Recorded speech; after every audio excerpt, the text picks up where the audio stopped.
5 penumpang yang hendak bertolak ke Kalimantan ditangkap aparat Polsek Pelabuhan Nusantara Parepare. Kelima penumpang ditangkap karena mengantongi surat keterangan rapid antigen palsu.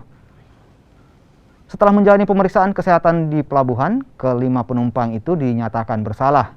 Dari pengakuan penumpang, mereka membayar 1,5 juta bersamaan tiket kapal dan surat keterangan rapid antigen.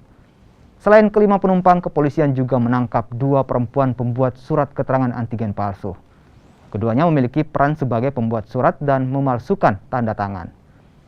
Penyelidikan masih dilakukan polisi termasuk mengamankan barang bukti. Yang diduga membawa kartu vaksin yang diduga palsu.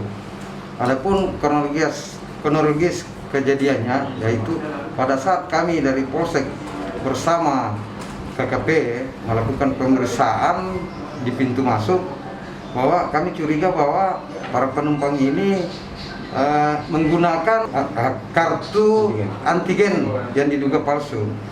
Setelah kami mengecek kartu antigen ini dan kami berkoordinasi dengan pihak KKP dengan dokter, ternyata kartu antigen ini dinyatakan palsu oleh KKP dengan